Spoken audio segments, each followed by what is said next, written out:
Howdy, I'm Jace. I have sex addiction and I work with a bunch of other people who do too.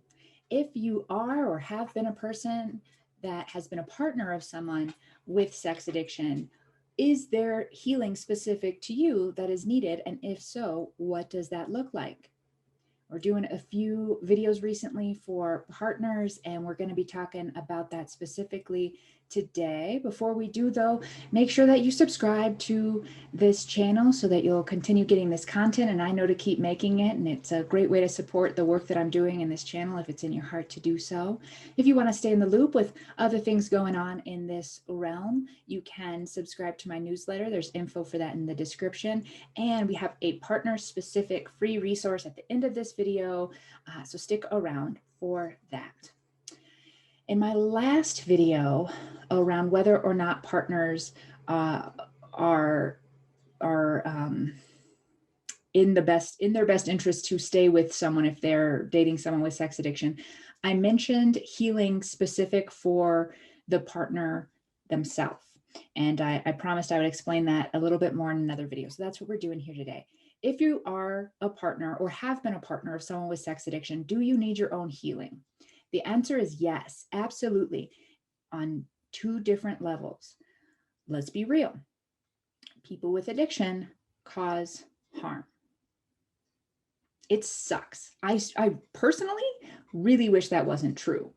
As a person who has caused harm while in active addiction, and as a person who has received some of that harm based on other people with addiction in my life, I wish that wasn't true, and that the heart and the intention of the person with addiction could come out instead, because we know it's beautiful and wonderful and loving. But that's not what happens. And we talked about why that is in that last video. The truth of it is that when we're in addiction, we cause harm, especially to the people closest to us, especially to the people we love the most. Now, we already talked about that behavior having nothing to do with you in our last video. I want to reiterate that it really doesn't. It really doesn't have to do with you. You have to do with you. And that's what we're talking about today, not your partner. So yes, you absolutely need your own healing, especially if maybe you discovered your partner's reacting out behavior. This stuff is the worst. It breaks down every area of trust. I mean, one of the best things about sex addiction is it gets down into the core of all of the monsters. And why that's the best is because then we get to clear all of that stuff out when we come into recovery, which is really cool. And when we go into the deepest depths, we also get to rise to the greatest heights. So that's very excellent. But it also super sucks because it brings out all of the monsters. And those can be very painful and very harmful. And so you have very likely been on the receiving end of those painful, harmful monsters. And for that, you need your own healing. You probably were betrayed. You maybe thought you were living in one reality, and then it turns out that your partner was living a double life, maybe even a triple life, and your reality was totally shattered. That's traumatic. There's no way around that. That is traumatic. And that's something that we talk about in the Introduction to Sex Addiction course on why that is such a damaging thing to do to someone as a person with addiction. Not to judge it, not to shame it, but just to call it out. It's a shitty thing to do. It's a horrible facet of addiction. So if that's been the case, yes, my sweet, sweet friend, yes, you've got to heal that. It's not just about the other person. Whether you're going to stick together or not, you need your own healing for what has happened in and around you. This is the part I don't like talking about. It's the part nobody wants to talk about. I talk about everything, and I'm scared to talk about this next part. It sucks, and it's not fun to say, and it's not fun to hear, but it's really important. Please know it's coming from my heart and a lot of experience in this realm on all sides of it, as a person with addiction, as a partner of a person with addiction, as a daughter. I am so surrounded by people with addiction in my life. I don't know what to do with myself. And as a professional working in this field in holistic recovery.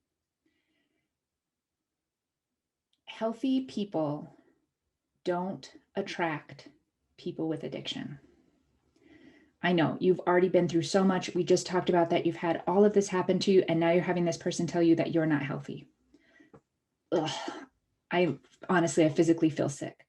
But the truth is, the behavior that comes with active addiction is entirely unacceptable to a holistically healthy person. Oftentimes, and myself included as a partner, we allow behavior that we think we deserve.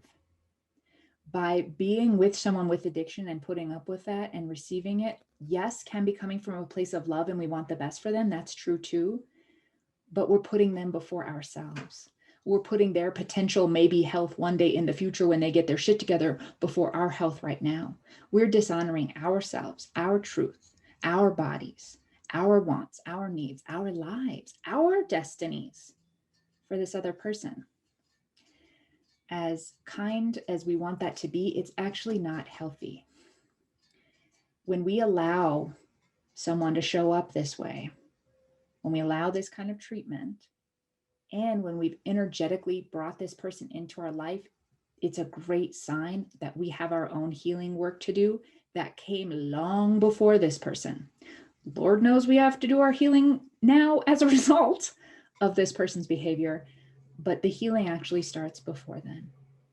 That looks like your own journey of exploration on, I know this is cliche, but often what was going on in early life for you goes back to childhood, pretty much always. But really, when we talk about childhood, we're talking about legitimate needs that weren't met. Now, you might have had all your needs met. You might have been like, my parents fed me, they housed me, they clothed me. I felt all of the things, but maybe you didn't feel connected. Maybe they were present, but not present. You know what I'm saying? Or maybe they weren't able to really intimately connect, or maybe they loved you, but they wanted you to change. Maybe they wanted what was best for you, but that meant not being who you really are, right? All of those things over time are traumatic to our true selves, to our authenticity. They're destructive to our authenticity. And authenticity is not just like a neat trend that's happening right now. I'm talking about the core of who and what you really are. And when we're outside of that alignment, it hurts.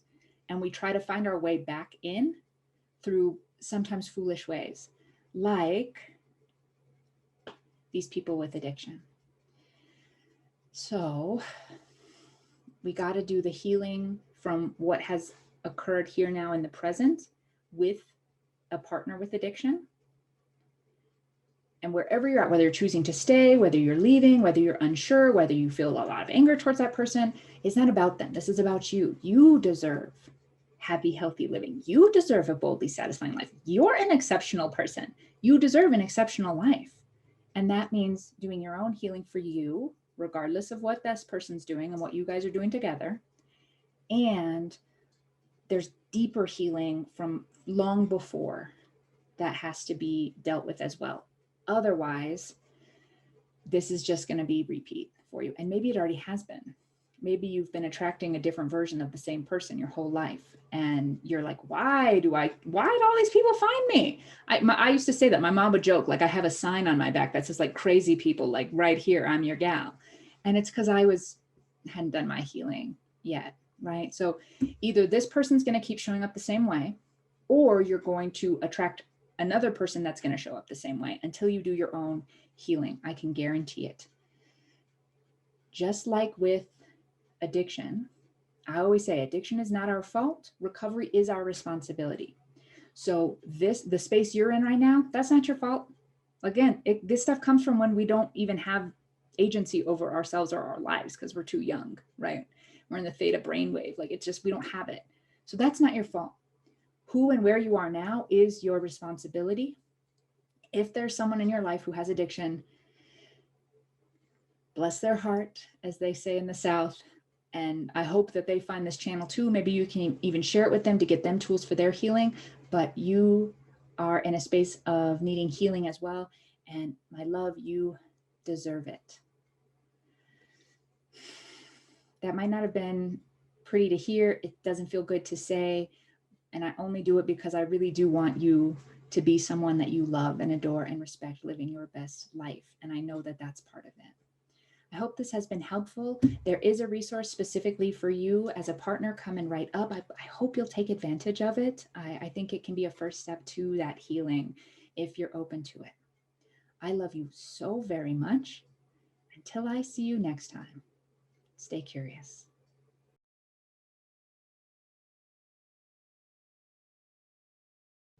Hello again. Today's resource is for anyone who is a partner of someone with sex addiction, or maybe a loved one for someone who has sex addiction.